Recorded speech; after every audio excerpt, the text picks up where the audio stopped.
Sabay-sabay natin alamin ang mga kaganapan na nangyayari sa ating bansa.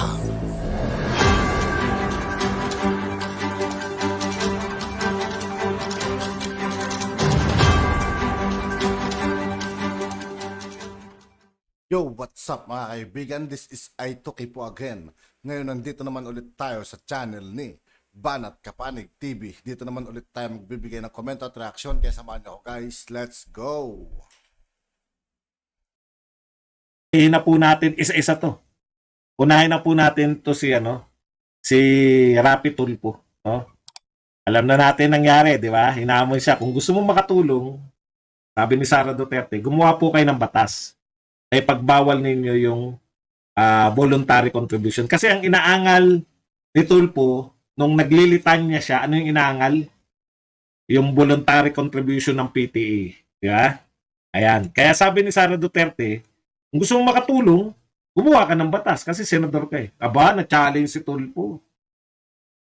Nagkaroon po ng nagkaroon po ng panukalang batas. Ito po yung no collection policy. Ba, okay to, sabi ko. At least si Rapi Tulfo, napahiya siya kahit hindi niya aminin. Siguro napag-usapan nila na kinakailangan niyo na po mag-file ng na yan kasi kalat na yung sinabing gumawa ka ng batas eh. Ito po, Senator Rapi Tulfo naghain ng panukala para may sa batas ang no collection policy sa pampublikong paaralan. Ipinapanukala ni Senator Rapi Tulfo na may sa batas na ang pagbabawal sa mandatory na pangungulekta ng anumang bayad o kontribusyon mula sa estudyante nag-aaral sa pampublikong paaralan. Okay. Ipagbabawal dito sa batas ni Tulfo yung mandatory. Ano po ibig sabihin ng mandatory? Sa pilitan. Nung naalala niyo po, nung tayo nag-aaral, may binabayaran po tayo mandatory, di ba? Miscellaneous sa kahit nasa public ako eh. Talagang meron pong bayad eh. Okay. Mamaya pasayanin lang muna natin kung ano yung laman. Ito po ay ayon sa Radyo Pilipinas. Sa pag-aay ng Senate Bill 2420, giniit ni Tulfo ang mga nag-aaral sa pampublikong paaralan ay mula sa mga pinakamahirap na pamilya sa bansa, correct? At maaaring panghinaan sila ng loob na ituloy ang kanilang edukasyon kung magpapataw pa ng karagdagang bayarin para sa kanila, correct din. Sa ilalim ng panukala, hindi maaaring mangolekta ng bayad mula sa mga mag-aaral na nag-enroll sa preschool hanggang grade 4 sa enrollment period at grade preschool hanggang grade 4. Preschool hanggang grade 4 sa buong school year. Yan. Para sa mga lampas grades 4 na walang anumang uri ng koleksyon, ang dapat gawin sa panahon ng enrollment at unang buwan ng mga klase. So enrollment, walang babayaran, walang maniningil hanggang sa mga unang buwan ng mga klase. So kung June ang pasukan noon, kung September ang pasukan, September, walang babayaran kahit ano. Okay. Para sa mga lampas ng grade 4 na walang anumang, simula sa ikalawang buwan, meaning kung September ang klase, October, ang mga contribution para sa membership na lang ng maaring kolektahin pero voluntaryo lang dapat ito. So pwede na mangolekta yung mga membership pero voluntary basis. Kabilang na dito ang para sa membership ng Boy Scout, Girl Scout at Red Cross. Ang panukalang batas na ito ay maayon sa pangako, okay. Bakit po natin para nangingiti-ngiti ako kanina pa, no? Meron na po kasing ganitong panukala. Hindi po panukala. Actually, ganito po yung pinapatupad ng DepEd sa kasalukuyan. Bawal pong mangolekta. No, bawal pong mangolekta. Ito nga, pinapayagan yung Kaya Tulfo nga, papayagan yung Boy Scout, Girl Scout, Red Cross. Sa dati, so pinatutupad po ng kinakailangan muna na magpanukala yung PTA bago makapag-aprobahan ng PTA yung pagbabayad ng Red Cross, Boy Scout, etc.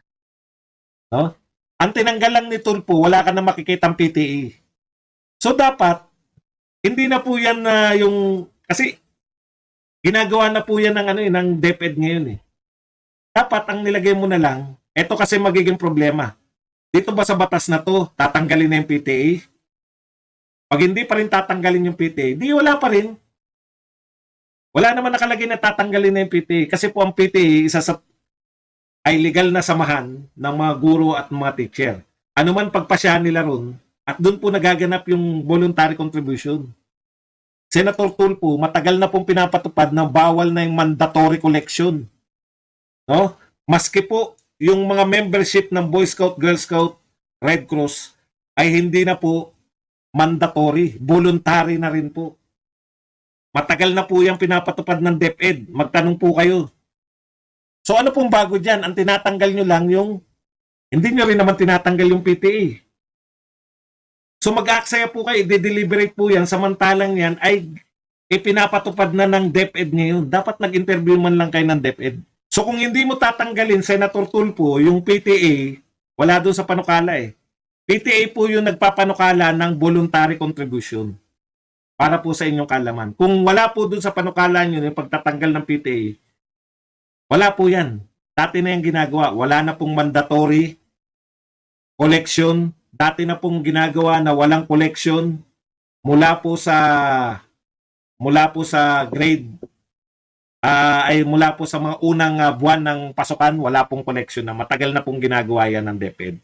Paalala lang po natin kay Tulfo kasi sayang po yung batas. Samantalang ang tinututol sa inyo ng mga magulang, yung PTA contribution. PTA voluntary contribution. Ngayon, kung tatanggalin niyo yung PTA, marami kayong makakalaban. Kung Pilipinas may PTA. Bakit hindi niya tatanggalin yung PTA? Ayaw mo pala sa amin, ha? Ang dami niyan, di ba? Ilan po ang PTA officer sa buong Pilipinas? Nakakalat po yan. Gregory, thank you very much sa 20,000 won.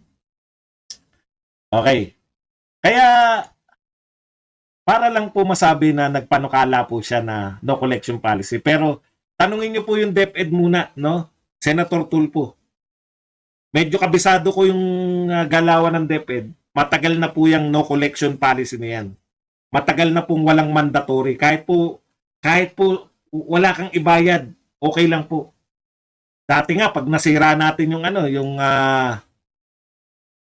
mga libro, di ba?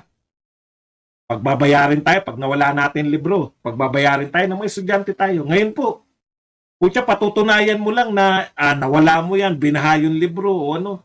Papipirmahin mo kung sinong dapat pumirma, wala ka ng pananagutan. Matagal na pong no collection policy. Food trip ni James, pangkape po, Boss Buds. Thank you very much sa $2.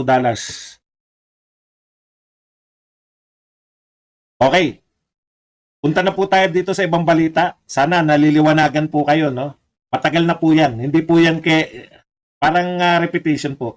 Ito naman po si Barry Gutierrez. Sabi po ni Barry, if concern po sila lahat ngayon, ang atake po nila kay VP Sara Duterte. Lahat po ng oposisyon. Alam niyo na kung bakit, di ba?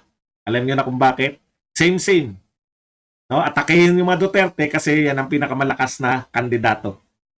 Buhat nung nagawa nila yan kay Jejo Marbinay, formula na nila. If she is sincere about this, OBP can formally tell Congress that they are withdrawing the request for confidential fund in the 2024 budget. The previous BP was able to serve effectively without CF after all. Ang labo lang ng pakyut na pakipot na kayo na bahala. Sabay smile. O, hindi mo kasi naunawaan, Barry. Ang sinasabi ni Barry, kung seryoso daw si BP Sara, sa sinasabi niya na we can live without confidential fund, di i-withdraw niya raw. Sa first part of the sentence ka lang, Barry, nagbatay. Babasahin ko sa iyo lahat, ha. Sabi kasi ni Barry, sinasabi naman ni Sara Duterte, they can live without confidential fund. O di i-withdraw na nila. Yan yung sabi ni Barry. Dapat tinuloy mo yung pagbabasa, Barry. Ako na magtutuloy para sa'yo. We can live without confidential fund. Maari kami mabuhay ng walang confidential fund. But of course, our work will be much easier if we have the flexibility. Di mo naunawaan, Barry, no? Ang sinasabi ni Sara Duterte, okay lang naman. Mabubuhay naman kami kahit wala yung confidential fund. Pero, mas makakapagtrabaho kami ng maayos kung meron. Hindi mo naunawaan yun, Barry. Sabay smile. Pati yung pag-smile ni Sara Duterte. Siguro pag nakikita nila nag-i-smile si Sara Duterte, nanggagalaiti sila. Dalas-dalasan mo yung pagngiti, Sara Duterte, BP Sara. At nanggigigil si Barry Gutierrez.